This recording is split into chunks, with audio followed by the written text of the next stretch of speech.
nos la das para seguir aprendiendo de ti. Te alabamos por esto, Padre, y te pedimos que nos guíes en lo que vamos a aprender ahora. Gracias por la edificación que estás haciendo en nuestras vidas a través de tu palabra, de esta primera carta del apóstol Pedro.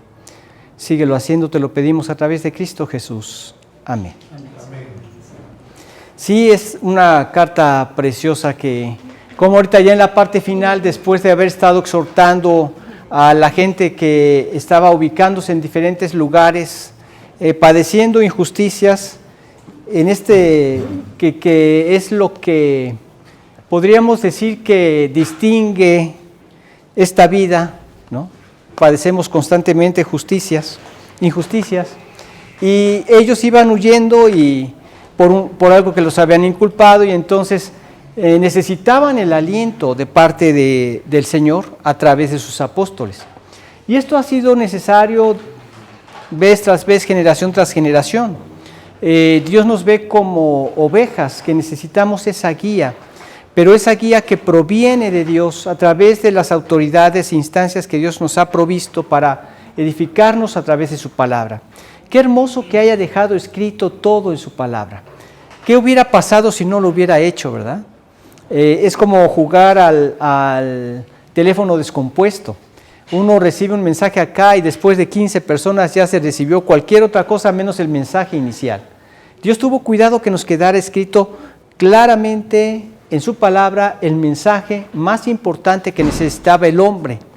¿Cómo me puedo reconciliar con Dios? Porque el hombre por su pecado está separado de Dios. Aunque en el interior reconocemos la existencia de Dios, sabemos que necesitamos a un Dios con el cual nos podamos comunicar. Entonces el hombre se ha hecho a lo largo de la historia muchos dioses. Pero cuando venimos al Dios de la Biblia, no digo al Dios que mucha gente trata de interpretar en la Biblia, sino al Dios de la Biblia. Al Dios perfecto, soberano, impecable, infalible, al Dios que no acepta nada menos que lo perfecto. Nos ponemos a pensar nosotros, pues, ¿cómo me puedo relacionar con este Dios que aquí aparece? Y la única forma de relacionarnos con Él es a través de Jesucristo, que con un solo sacrificio hizo perfectos para siempre a los santificados, y por ese solo sacrificio podemos reconciliarnos con Dios y relacionarnos día con Él, y un día llegar a la eternidad, al cielo, gracias a ese sacrificio perfecto del Señor Jesucristo que realizó en mi lugar. Entonces todo aquel que se arrepiente y se convierte, recibe este regalo de Dios, porque es borrado su pecado y hecho perfecto ante Dios. Este arrepentidos y convertidos es donde muchos no entienden este detalle. Y vaya detalle. Entonces hay quienes dicen, es que no necesitas de arrepentimiento para la salvación, porque entonces ya no es por fe y por gracia. Pues ¿cómo no va a ser por fe y por gracia? Tienes que arrepentirte y creer, ¿verdad? Porque si tú quieres seguir siendo Dios para ti mismo, en tu corazón nada más cabe un Dios. O eres tú, o es el Dios verdadero. Y entonces la persona necesita dar ese paso de arrepentirse y convertirse. ¿De qué manera? Como dice la Escritura. Por eso es tan importante leerla toda, ¿no? Cuando leemos en el final del capítulo 2 del libro de Jonás, ahí leemos que le dice, cuando ya el pueblo se arrepiente, porque Jonás fue enviado a Nínive a predicarles para que se arrepintieran, se arrepienten, y entonces dice, y vio Dios lo que hicieron, que se convirtieron de su mal camino, y se arrepintió del mal que había dicho que les haría y no lo hizo. El arrepentidos y convertidos es convertirnos de nuestro mal camino para ahora hacer la voluntad de Dios, y esto fue lo que hicieron y encontraron la gracia de Dios. Lo mismo pasa con nosotros. Pero cuando empezamos a caminar en la vida cristiana nos enfrentamos a varios inconvenientes. A esta naturaleza que traemos, que quiere seguir viviendo la vida de pecado en la que estaba, tenemos otro inconveniente que es precisamente Satanás, un enemigo sin cuartel, un enemigo que no descansa, que trata de tumbarnos y volver a la vida de pecado y a un mundo diseñado en contra de Dios. Entonces estos tres enemigos los enfrentamos día con día. No solo estos tres enemigos se enfrentaban estos creyentes, sino además a Nerón, que estaba queriéndolos matar por haber incendiado Roma. Él los había inculpado de esto. Entonces necesitaban el aliento grandemente de este apóstol de Dios, y Él los alienta diciéndoles: señores, vean a Cristo. ¿Cuánto sufrió el Señor Jesucristo? Y todo esto que sufrió, lo perfeccionó para recibir la gloria en el cielo. No hay mayor gloria que la que Cristo tiene. Está a la diestra del Padre. Es el lugar de poder, de dominio, de potestad, ahí a la diestra del Padre. Nadie va a tener más gloria que Él. El sufrimiento también los está perfeccionando a ellos para las glorias que recibiremos allá en la eternidad. Y esto traía gran aliento a sus vidas. Y sabían que a través de todas estas pruebas también estaba siendo perfeccionada su vida como creyentes. Oye, ¿cuántas injusticias no pudieron haber pasado? Y en su corazón podían haber albergado resentimiento hacia esa gente que les había causado esas injusticias. ¿Cuánto enojo el que nos estén inculpando de algo que nosotros no hicimos y que nos quieren matar, ¿verdad? Y entonces este amor de Dios, que no se irrita, que no guarda rencor, se tenía que replicar en sus vidas. Estaban siendo pulidos en esas experiencias que estaban pasando. Y después entonces les dice: pero no se preocupen, Dios puso apóstoles y Dios puso pastores y maestros para guiarlos e instruirlos en el camino a la eternidad.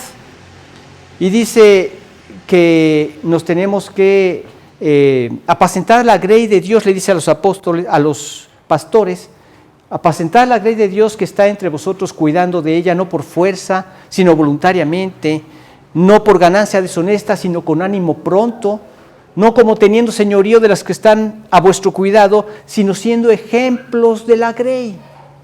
Y cuando aparezca el príncipe de los pastores, el aliento nuevamente, ¿no?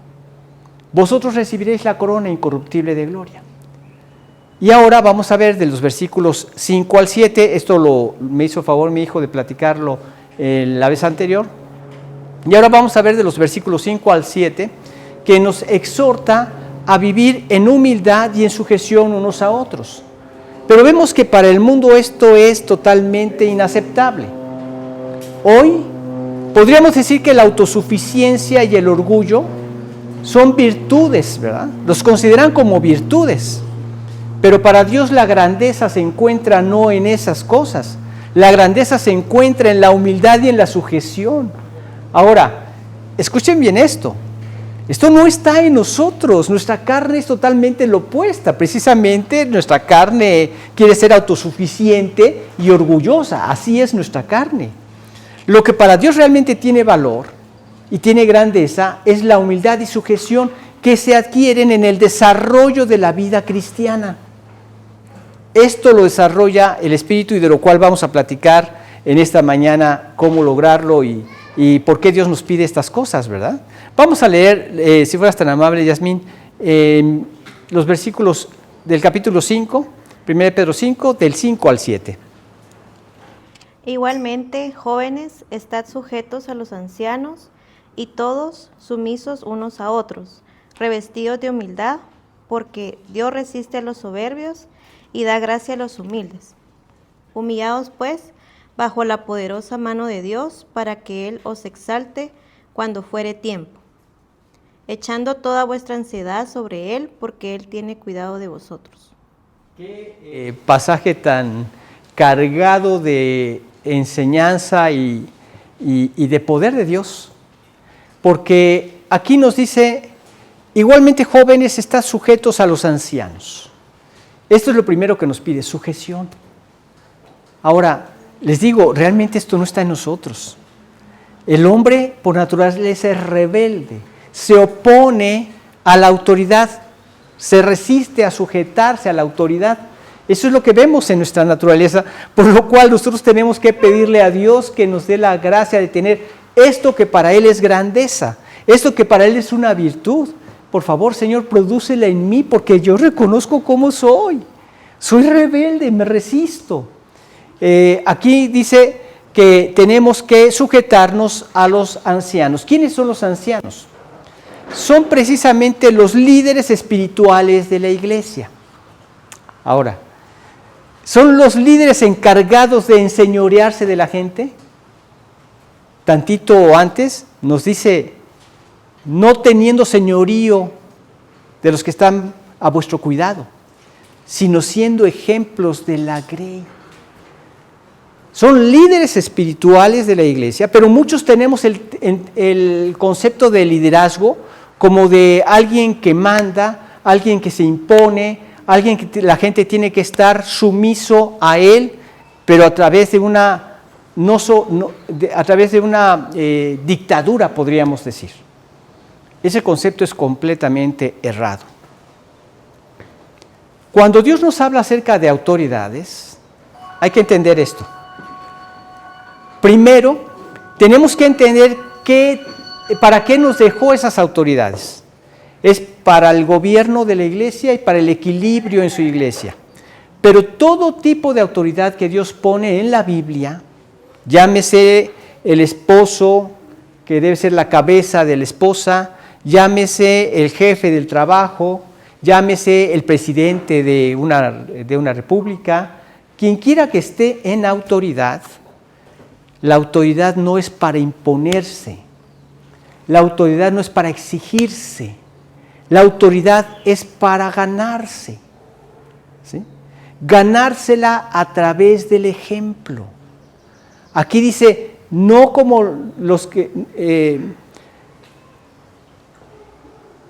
ahí se me fue el...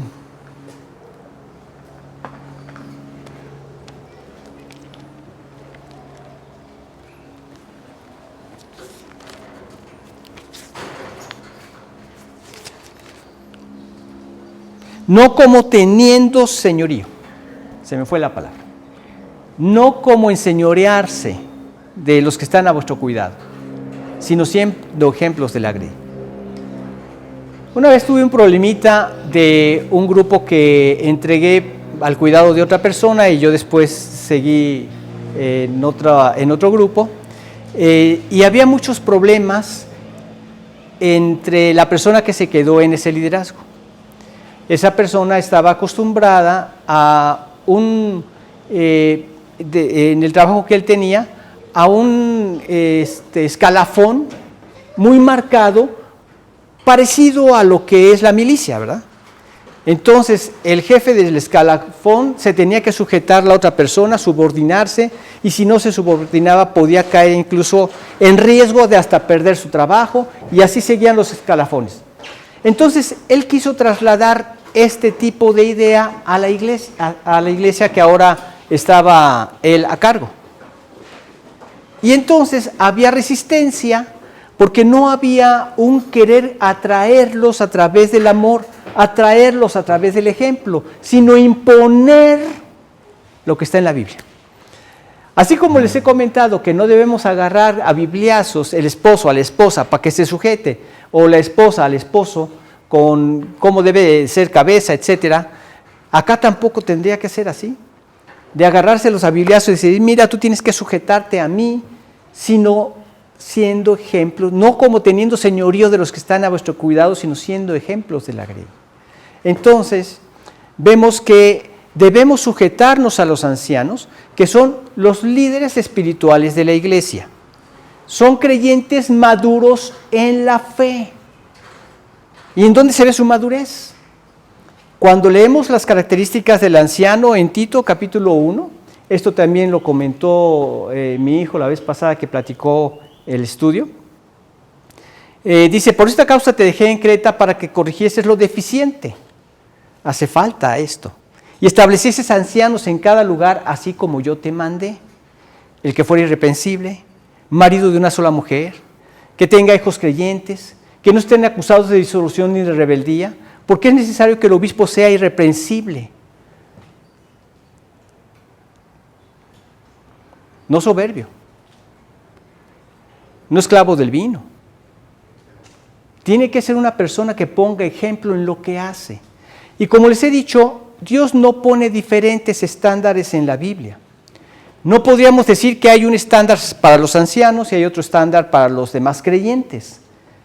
Aquí dice, siendo ejemplos de la grey, que tienen que ser ejemplos de este tipo de características de un creyente auténtico. Hospedador, que gobierne bien su casa, que sus hijos no estén acusados de disolución y de rebeldía, etcétera, etcétera. Cada uno de estos aspectos se cumplen en la vida del creyente que vive en comunión con el Señor. Se va dando de manera natural. ¿Cómo yo puedo lograr que mis hijos sigan a Cristo si no ven en mí un ejemplo? Yo les comenté que un día iba en una diligencia y tenía un custodio que iba conmigo a hacer estas cosas. Trabajaba yo en un banco y resulta que en el camino lo vi algo triste y le dije, ¿qué te pasa? ¿Por qué estás tan triste? Y me dice, es que pues me agarré a golpes con mi hermano. Y le digo, qué bonita familia. Y yo ya creyente, ¿verdad? Y le digo, ¿y por qué? Es que, pues, lo encontramos drogándose y mi papá lo regañó y le dijo, hijo, ¿cómo que drogándote? A mí me podrás ver tirado de borracho, pero nunca drogándome. Y le digo, lindo ejemplo, ¿verdad? No hay solvencia moral para atraer a los pies de Cristo a alguien así, o a un mejor comportamiento a alguien así. Dios logra esa solvencia moral en el creyente cuando rinde su voluntad a Él y empieza a cambiar nuestro comportamiento. ¿En qué sentido? En lo que es Cristo. Nos va haciendo como Él. ¿Y cómo es Dios? Dios es amor. En el amor de 1 Corintios 13, nos va haciendo más con esa clase de amor. Y esto se manifiesta y tiene un impacto en los que nos rodean. Y entonces tú te pones como ejemplo para vivir en ese amor en los creyentes, porque se trata de guiarlos al Señor, no de guiarlos a algún propósito personal. Acá claramente da en los versículos anteriores las cosas que tenemos que cuidar de alguien que podemos detectar como un líder de una iglesia, como un anciano de una iglesia. Apacentar la grey de Dios que está entre vosotros, cuidando de ella. No por fuerza. No es de que llegues y trates de decir, oye, eres un cabezón y darle un coscorrón, ¿por qué vuelves a caer en el vicio, no? ¿Qué no entiendes que no te debes enojar y otro coscorrón? Eso es ser una persona pendenciera. No, ahí no se manifiesta el amor. Ahí no ganamos nada, ni con los creyentes, ni con nuestros hijos, ni con nadie. Tenemos que ganarlos a través del ejemplo. Y estas son las características que nos permiten ver quiénes son los líderes realmente de una iglesia. Son creyentes maduros en la fe, que son ejemplo de este tipo de características que se nos menciona en Tito 1, 5 en adelante, ¿verdad? De lo que es el anciano. Así, ese es un anciano. Y Dios puso autoridades en la iglesia porque Él quería que la iglesia fuera guiada y enseñada a través del ejemplo. ¿Qué puedes aprender de un líder donde está ausente de su casa? O de los padres que se fueron lejos y dejaron a los hijos. O sea, cuando ves que nuestra principal responsabilidad es guiar a nuestros hijos a los pies de Cristo. Me enteré de estas cosas y una persona que enseñaba, no quiero decir el nombre de la iglesia ni el pastor porque luego lo van a adivinar, pero me decía que le dio clases a los hijos de este pastor y uno de ellos la abrazaba a ella y le decía, por favor, yo quiero que tú seas mi mamá. Y le dice, pero ¿por qué, mi amor? ¿Por qué quieres que yo sea tu mamá? Si tú ya tienes a tu papá y a tu mamá. No, yo sé, pero yo quiero que tú seas mi mamá. Entonces ella le dijo a los papás, miren, está pasando esto. Los papás se la pasaban viajando y dejaban a los hijos. Y se la pasaban viajando.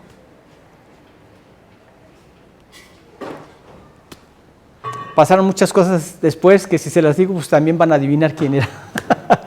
Pero no veo bendición en nada de esto. ¿Qué es lo que pasaba? Que esta persona se desubicó de lo que era la vida espiritual y para él hubo otras cosas que tuvieron prioridad antes que Dios. ¿Qué le das a entender a un hijo así? Si para mí fuera más importante ver los partidos de las Chivas, perdón, pero es el equipo que me jala, y yo supiera que los partidos son de 11 a 12, y les dijera, señores, nos vamos a ver en lugar de 11 a 12, de 12 a 1 para las predicaciones, ¿cómo llegaría aquí?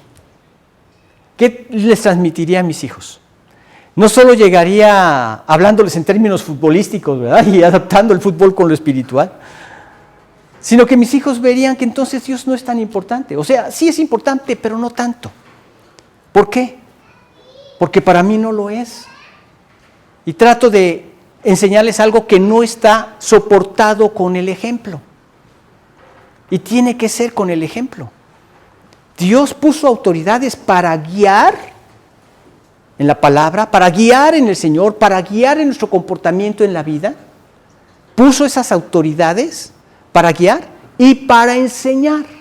¿Enseñar qué? Los principios que están en la palabra de Dios, siendo ejemplo de vivir en esos principios. El padre tiene que ser ejemplo en su casa. El pastor tiene que ser ejemplo de su congregación. Y así cada liderazgo tiene que ser ejemplo en lo que hace. No es parece ser un descubrimiento de los últimos tiempos, ¿verdad? Pero dicen que para que una empresa funcione, debe el dueño ser ejemplo de lo que pretende hacer de esa empresa y compartir a esa empresa, compartirles el propósito y los objetivos que tiene la empresa, para que todos entonces estén en el mismo entendido de cuál es el propósito de esa empresa. Hasta en esas cosas lo están aplicando, ¿verdad? Nosotros tenemos la instrucción en la palabra y entendemos cuál debe ser nuestro comportamiento, el comportamiento de cada creyente, lo tenemos escrito en la palabra. Pero también necesitamos ver ejemplos. Recuerdo un amigo que le predicó a una persona y esta persona conocía de su testimonio y en una ocasión le dijo, mira, yo por ti sí metería las manos al fuego. Y él le dijo, pues ten cuidado porque te puedes quemar, porque yo mismo soy humano. Pon tu confianza en Dios. Sí, está bien poner nuestra confianza en Dios, pero también tú no puedes decir te puedes quemar las manos, sino confío en que Dios me va a seguir guardando para seguir dando testimonio de Él y poder ser un ejemplo a las personas que pone a mi cuidado. Importante este aspecto. No podemos evadir la responsabilidad que Dios nos ha dejado, la responsabilidad que tenemos. Entonces dice este versículo, igualmente jóvenes, estad sujetos a los ancianos. El joven creyente tiene que aprender a escuchar el consejo sabio. ¿Y dónde está el consejo sabio? Cuando alguien viene a mí a preguntarme algo, en el momento yo ya estoy orando, pidiéndole a Dios que me dé la sabiduría de qué versículo necesita la persona escuchar. Ese es el consejo sabio. No es lo que yo pienso o lo que yo creo, sino lo que Dios dice. Ese es el consejo sabio. Necesita el creyente joven aprender a respetar ese consejo y esa instrucción que están guiadas a través de la Biblia. Y necesita obedecer a ese consejo que está a través de la Biblia. Y no es difícil. En muchas ocasiones simplemente es recordarlo, ¿verdad? Porque somos exhortados a que como creyentes tenemos que leer la palabra de Dios. Tener un tiempo devocional donde yo leo la palabra y platico con Dios. Y al leer toda la enseñanza de la palabra, todo lo que contiene la palabra, no es nada más leer el Nuevo Testamento. Conozco personas que nada más se abocan a leer el Nuevo Testamento. Se pierden de muchísima riqueza que tiene también el Antiguo Testamento.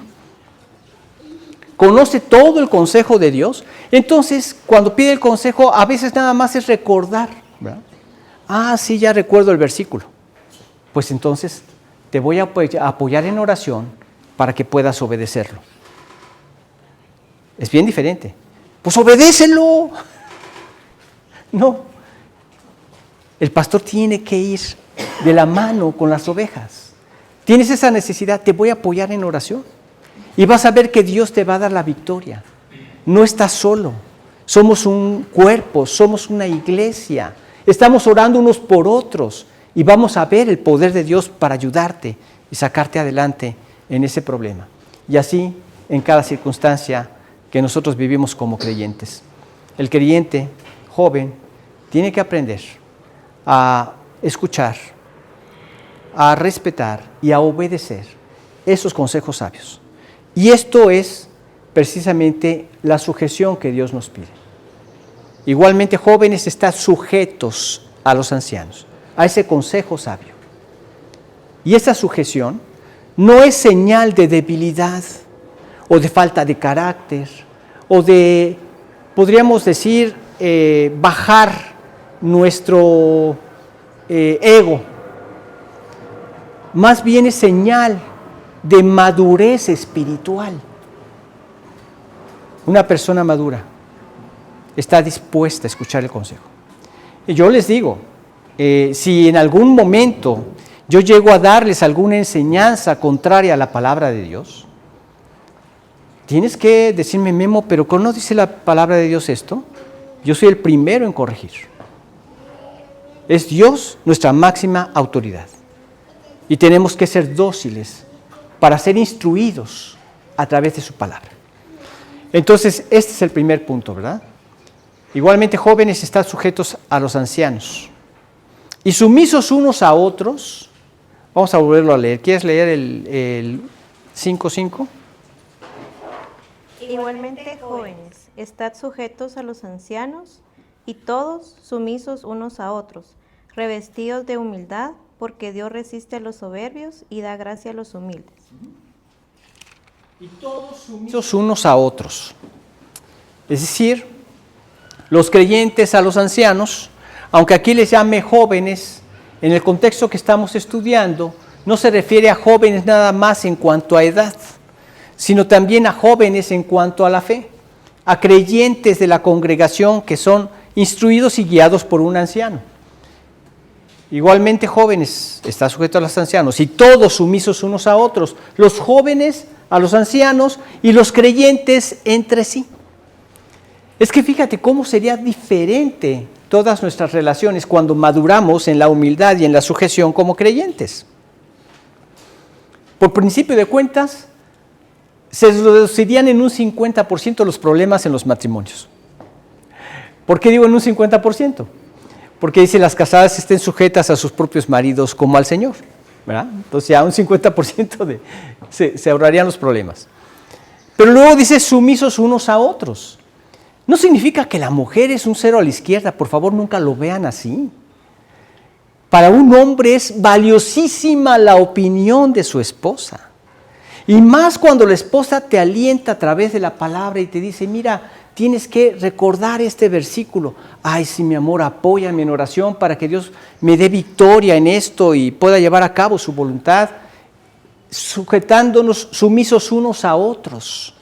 Porque también recibimos ese consejo sabio de parte de la esposa cuando está fundamentado en la palabra de Dios. Ese es el mejor consejo. Por eso nos la dejó escrita. Y en algunas ocasiones, alguna enseñanza derivada de algún principio bíblico. Para presentar como ejemplo, hay muchos, pero ahorita discúlpenme que se me viene que a lo mejor ya se los he repetido. Pero una niña le preguntó a su papá, papá, ¿dónde dice en la Biblia que una niña se tiene que ir a acostar a las 8 de la noche? Y le dice, mi amor, no te voy a encontrar nunca un versículo que diga eso. Pero hay un principio que lo enseña. Que los hijos deben obedecer a vuestros padres. Y tus padres consideran que es bueno para ti que te acuestes a las 8 de la noche. Así es que vete a dormir. ¿Sí me explico? No hay un versículo específico, pero hay un principio que enseña ese principio, esa decisión. Lo mismo, la esposa puede ayudar al esposo con esto. El esposo a la esposa y a los hijos. Pero es los jóvenes a los ancianos o los creyentes a los ancianos, los creyentes entre sí, porque la humildad nos lleva a reconocer el valor que cada creyente tiene, porque cada creyente Dios le ha dado por lo menos un don para ejercerlo para la edificación de la iglesia. Entonces no hay ningún creyente inútil. Yo reconozco el valor que tienes como creyente y que eres valioso y que somos valiosos unos y otros, porque Dios nos dio los dones para la edificación de la iglesia. Hay personas que tienen el don de la exhortación, por ejemplo. Y el creyente que es exhortado por el otro creyente en humildad, la persona exhorta en esa humildad, el creyente recibe el consejo en esa humildad y es edificado el creyente y por ende es edificada la iglesia. Hay personas que tienen el don de administrar, hay personas que tienen el don de misericordia, el don de servicio, el don de enseñar y todos sumisos unos a otros, ¿verdad? Vamos desarrollándonos como creyentes. El orgullo, ¿hacia dónde nos lleva? No nos lleva a la cooperación, detiene. Platicaba con una persona viendo un poco de unas carreras, ahí estábamos desayunando juntos por la graduación de maestría de mi yerno. Ahora te vamos a decir maestro, ¿verdad? Maestro. Y resulta que me decía esta persona, mira, porque yo le decía, yo no entiendo eso. Yo nada más veo pasar los carros y veo un montón de gente que llena los lugares para verlos y nada más hacen así. No entiendo. Debe haber algo, ¿no? Debe haber alguna clave, ¿tú la sabes? Y me dijo que pasaron en Netflix una serie de programas donde decían algunas cosas que tenían que ver en eso. Y me decía, pues sí, es que tiene que ver la escudería, porque también la escudería la premian, tiene que ver el corredor, porque también el corredor lo premian, y luego a veces le pide la escudería al corredor que se espere y que deje avanzar al otro para que la escudería gane puntos, pero entra entonces el orgullo, porque el corredor quiere ganar el primer lugar, y entonces se enfrenta a todas estas cosas, ¿verdad? Sí, en todo nos estorba el orgullo. El orgullo nos lleva a competir. La humildad nos lleva a cooperar. Y se necesita eso. Recuerdo en una ocasión haber visto un partido y estaba con un amigo que me invitó a ver este partido y creo que era rojos contra cremas. Y resulta que hace un golazo uno de los cremas, hace un golazo y llega y le hace al entrenador, ¿verdad? Y le dice, precioso tu gol, pero para la próxima que no me obedezcas te saco del partido. Tiene que haber humildad, porque la humildad te permite obedecer, la humildad te permite cooperar, el orgullo te lo impide. No, yo tengo que ser el campeón goleador, ¿no? Y no dejo que, no le paso la pelota al otro, yo me la agarro y yo hago, y así en todos los oficios, ¿verdad? Dios quiere que seamos humildes por eso. En una iglesia no hay alguien que sea mayor a otro. No hay unos mayores y otros menores. En una iglesia todos somos siervos del mismo Señor. Yo hago lo que puedo por presentar estos mensajes de la Escritura, me preparo lo mejor que puedo, lo mejor que está a mi alcance, pero tengo que confiar en que sea el Espíritu Santo quien mueva cada corazón, quien llegue con la enseñanza a cada corazón, dependo de Él, pero lo tengo que hacer por amor a Dios y por amor a ustedes. Y este es el amor que nos edifica como creyentes, pero no por sentirme superior a ustedes.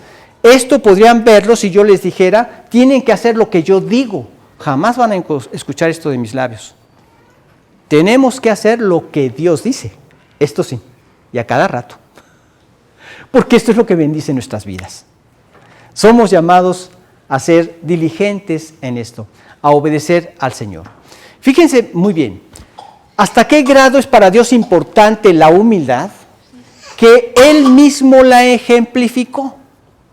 Vamos a leer, por favor, Naidelin, en Juan 13, 14 y 15. Capítulo 13, versículos 14 y 15.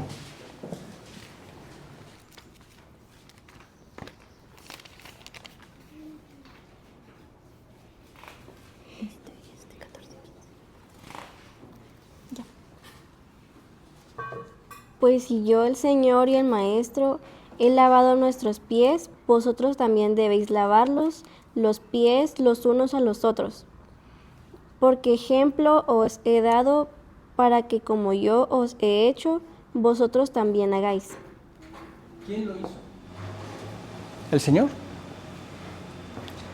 Yo me imagino la cara de los apóstoles cuando de repente el Señor se pone una toalla, agarra un cuenco con agua y se acerca a uno de ellos y empieza a lavar los pies.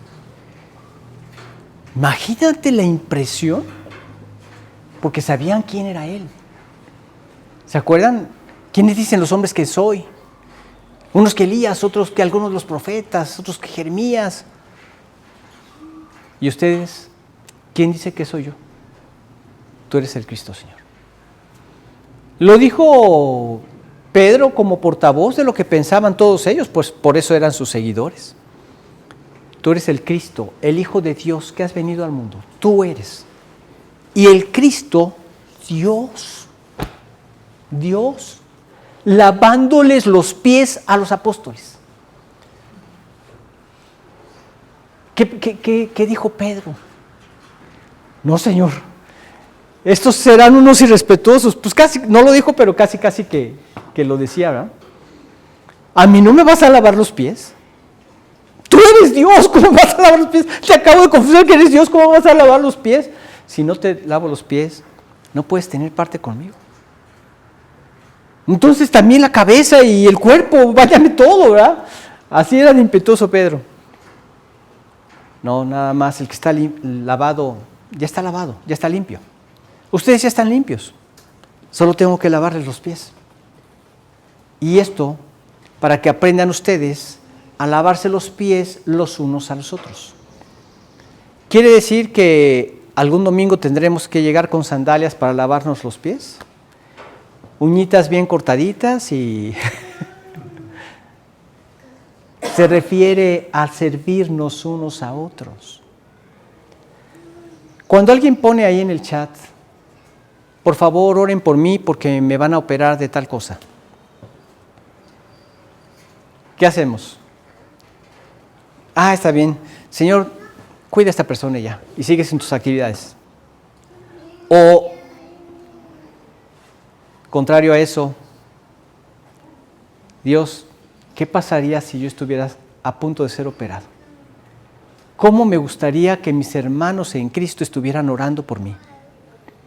Y me doy en servicio en oración. Padre, guía las manos del médico. Padre, lo van a anestesiar y guía las manos del anestesista. ¿Cuántas personas han quedado en la plancha por una mala intervención de un mal anestesista? Dios, cuida todos los detalles, que esa operación no se le vaya a infectar. Líbralo de que esto le vaya a traer alguna cosa peor, porque luego vienen bacterias en los mismos hospitales. Guárdalo, Señor. Todo esto lo ponemos en oración, nos estamos dando servicio unos a otros. Cuando de repente nos encontramos o platicamos vía telefónica o en chat, a veces damos nuestro tiempo para atender a alguna persona. Una persona me habló y, después en el estudio estuvimos platicando como por espacio de 1 hora. Y yo ya iba a arrancar para tratar de darle el consejo y me dice, gracias Memo por haberme oído, que Dios te bendiga, nos vemos el próximo estudio. Y gracias por haberme permitido desahogarme contigo. Ya me callé. Ya vi que el propósito de Dios era nada más estar ahí para escuchar y ayudar a desahogarse a la persona. Pero eso es darnos en servicio. Y nos sometemos unos a otros y nos servimos unos a otros porque esto es el síntoma de humildad que Dios espera en cada uno de sus hijos. Bien le podía haber dicho en orgullo, oye, espérate, ahora me toca a mí. Pásame la guitarra, ahora me toca hablar. No. ¿Estás contenta? Bueno, voy a orar para que Dios te guarde. Y así nos damos unos a otros en servicio. Pero acá dice que no solamente nos vistamos, sino que nos revistamos de humildad. Vamos a leer nuevamente el 5. Igualmente, jóvenes, estad sujetos a los ancianos y todos sumisos unos a otros, revestidos de humildad, porque Dios resiste a los soberbios y da gracia a los humildes. Revestidos de humildad. Porque Dios resiste a los soberbios y da gracia a los humildes. Entonces nos dice que debemos revestirnos, porque la humildad no es algo que se da de una manera natural en nuestro ser. Como hemos comentado, nuestra naturaleza es contraria a la humildad, es orgullosa. Esa es nuestra naturaleza. La humildad proviene de Dios. Es parte de su espíritu que mora en nosotros, que nos capacita para ser humildes. Entonces, esto es algo que debemos cultivar con la ayuda del Espíritu, y esto se los recalco, en todo en nuestra vida como creyentes. La presencia de su Espíritu en nosotros es para que le pidamos a Dios que en ese poder que ahora mora en nosotros produzca, nos permita experimentar esa humildad. No es que yo trate de esforzarme por hacer la humildad. Señor, desarrolla esa humildad. Y a través de las pruebas que enfrentamos día con día, que antes reaccionábamos en orgullo, vamos viendo esas victorias de Dios al obrar en humildad. Y es impresionante. ¿Qué es lo que vemos que normalmente se da en los niños cuando son pequeños? Que están discutiendo por un juguete. Es que este es mío, no, es mío. Es que yo lo vi primero, no, yo lo vi primero. Y ahí se la pasan, ¿verdad? En toda humildad. Nada más estás viendo la naturaleza humana ahí. Entonces ya tienes que entrar en acción y decirles, hay que obrar en el amor de Jesús. Fíjense muy bien, en una ocasión, una mamá le dijo a su hijo, a ver, ¿por qué discuten con ese juguete? ¿Quién lo tenía primero? Le dijo la mamá, ¿quién lo tenía primero? Y le dice el niño mayor, yo. Entonces, déjale el juguete a tu hermano. ¿Y qué creen que pasó al día siguiente? Aparecieron todos los juguetes en el cuarto del niño pequeño. Porque si se trata de quién lo tiene primero, aquí lo voy a tener yo primero. ¿No es eso lo que nos enseña el Señor?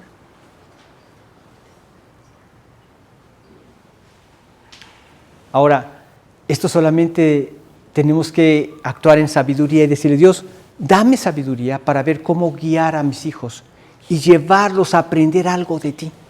Guiarlos siempre a la cruz de Cristo. Miren, Dios mismo lavó los pies a sus apóstoles. ¿No pueden ustedes darse en servicio uno al otro y disfrutar esa relación? Y entonces van aprendiendo acerca de lo que es esta enseñanza de la humildad. Revestirnos no es algo, porque no es algo natural en la vida del creyente la humildad, sino que esto necesitamos cultivarla, pero siempre en el poder del Espíritu. El orgullo se opone a Dios. La humildad atrae su favor. Dios resiste a los soberbios, dice el versículo, da gracia a los humildes. Dios no va a ayudarte en este estado de soberbia, ¿no? Pero en el estado de humildad te da la sabiduría en las palabras y da gracia para darte el favor que necesitas. Y lo podemos ver de muchas maneras, ¿no? Cuando hay en la relación matrimonial alguna discusión por algún... a veces discutimos hasta por los mismos hijos, ¿verdad? Cuando vemos un carácter o una actitud bonita, mira cómo salió a mí. O una actitud mala, a veces no lo dices, pero lo piensas, es todo a su madre. Y así se la pasan. La humildad es lo contrario, ¿verdad? Sé que tienen nuestra relación, nuestra condición caída. Voy a ayudarlos en amor, a desarrollar el carácter de Cristo. Entonces hay una gran bendición en hijos donde tienen padres piadosos que desde pequeños son instruidos en estos principios. Y es por eso que muchos de los hijos que nacen en un hogar donde hay un testimonio cristiano, escuchen bien, no dije que son cristianos o que se dicen cristianos, donde hay un testimonio cristiano, superan en piedad, en vida piadosa a los padres, porque lo ven a través del ejemplo. Impresionante, ¿verdad? Entonces, revestirnos de humildad es lo que Dios nos pide. ¿Y qué es la persona humilde? La persona humilde escucha antes de hablar. ¿Saben el libro que les he estado diciendo que lean de los 5 lenguajes del amor? Que ahí dice que una persona, no me acuerdo si es ahí o en el curso de parejas, que decía que una persona es capaz de escuchar hasta 17 segundos cuando ya empieza a reaccionar para pensar qué es lo que va a contestar y ya no está escuchando. Nada más escuchó 17 segundos y ya no escucha más y empieza a razonar qué le voy a responder. La humildad, esto que vemos de la conversación asertiva, así se conoce, te lleva a escuchar a la persona y a retroalimentar que a través de tus preguntas que estuviste escuchando a la persona. O sea, lo que tú me quieres decir es esto, esto, esto y esto, ¿sí? ¿Por qué? Porque estoy resistiéndome a este orgullo que no quiere escuchar. Voy a ser humilde para escucharte lo que me quieres decir. Y no voy a dejar que mi orgullo me asalte tratando de meterme ideas que van a bloquear la comunicación y ya no te voy a escuchar. En cambio, te digo, lo que tú me querías decir es esto y esto y esto. Sí. Entonces le estás diciendo a la persona que le escuchaste. Y tú mismo escuchaste. ¿Quieres añadir algo más? Y sigo escuchando. Esto es la humildad. La humildad te permite escuchar antes de hablar. Qué importante es poder dialogar de esta manera. La humildad te permite aceptar la corrección con un espíritu afable, apacible, disponible. ¿Qué pasa cuando nos corrigen? Ay, como que prenden la mecha del orgullo, ¿verdad? ¿Cómo me hacen sentir inferior? No, la humildad es madurez. No es ser inferior, sino es ser maduro en Cristo. Entonces, con un espíritu dócil, acepto la corrección y corrijo. Pero sin humildad no puedo corregir. Entonces, me permite escuchar antes de hablar. Y me permite servir sin el propósito o sin el deseo de tener algún tipo de reconocimiento. Siempre que queremos hacer algo es porque queremos resaltar y ser mejor que los demás. No busco ningún reconocimiento, busco simplemente servir para mostrar el amor de Jesús. Esta es la humildad. Y esto es lo que ante Dios realmente es grandeza. Y dice, igualmente jóvenes, están sujetos a los ancianos y todos sumisos unos a otros, revestidos de humildad, porque Dios resiste a los soberbios y da gracia a los humildes. Entonces, ¿qué es lo que Dios nos pide?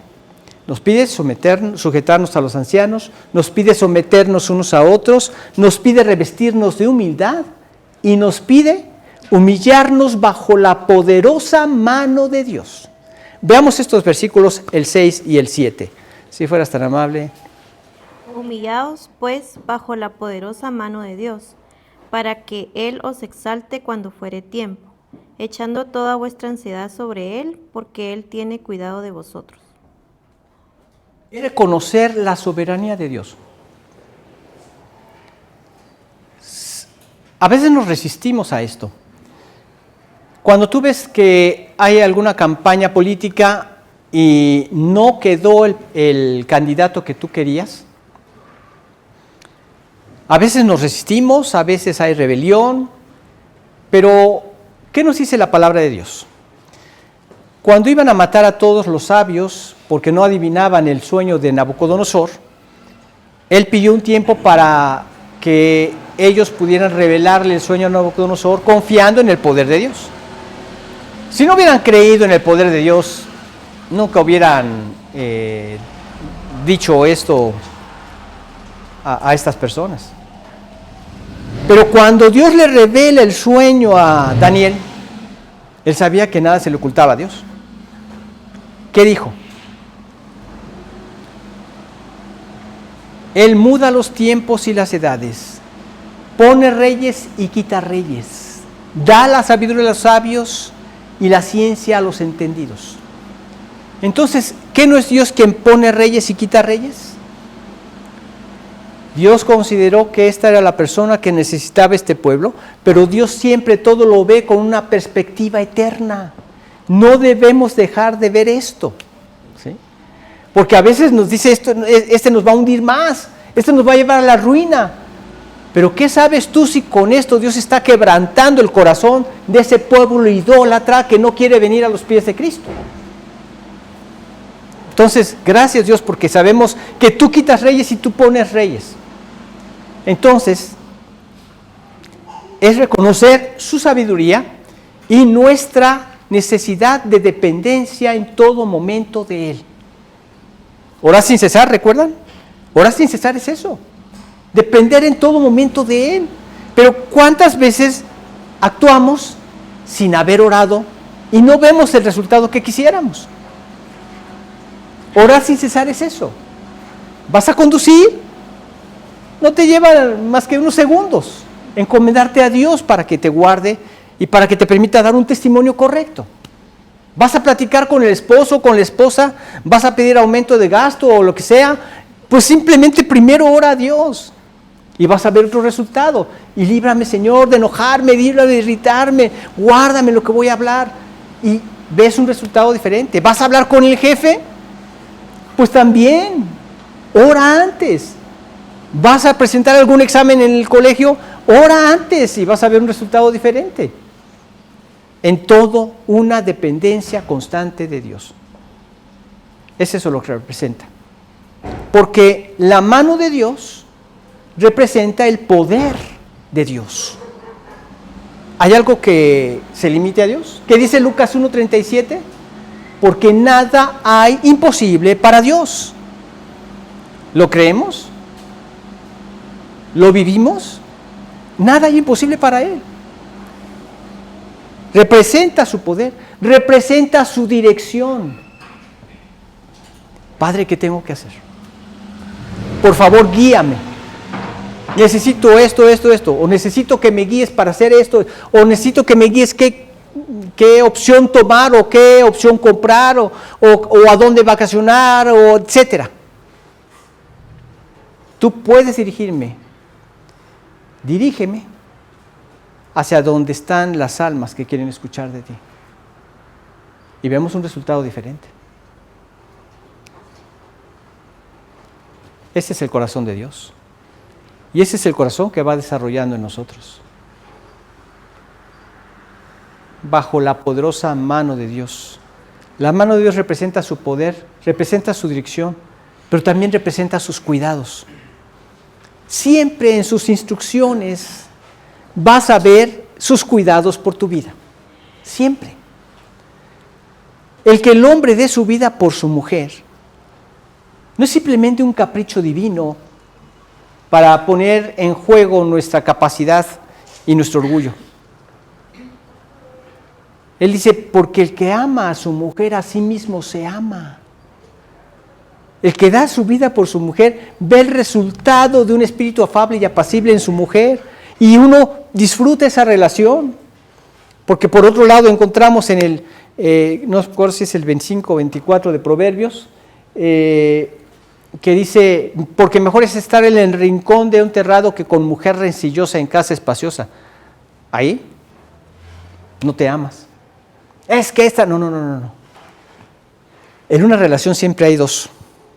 Siempre necesitamos revisar si nuestro comportamiento estuvo de acuerdo a la palabra. ¿Sí? Y corregir. Tener la humildad de reconocer el error y corregir. La mano de Dios representa todo esto. Su poder, su dirección y sus cuidados.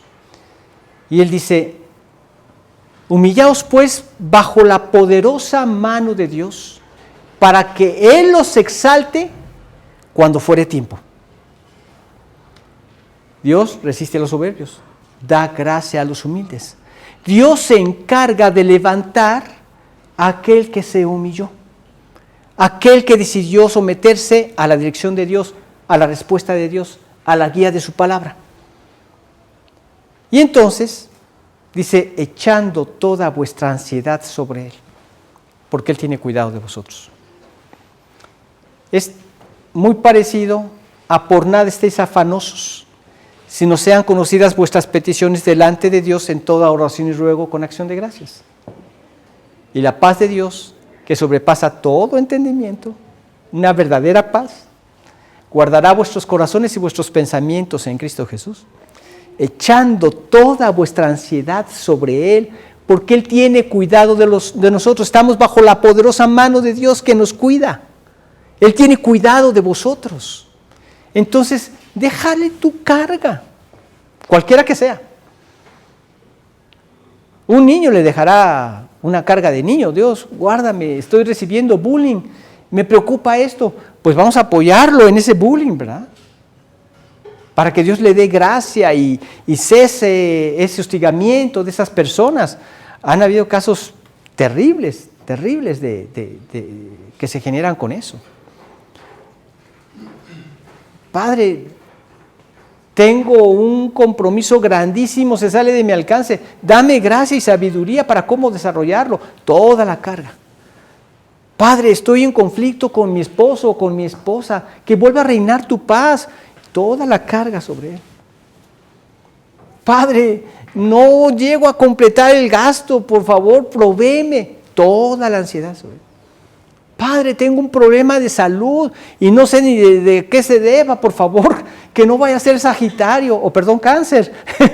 Y toda vuestra ansiedad sobre Él, ¿verdad?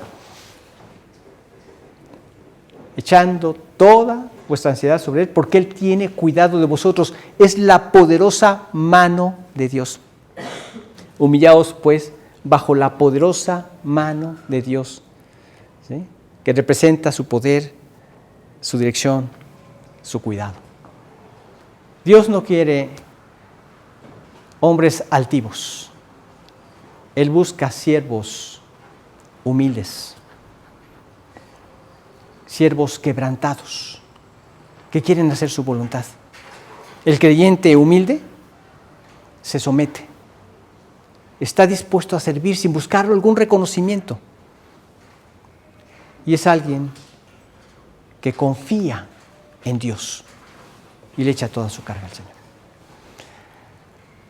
Había un hombre anciano que era el primero en llegar a su iglesia.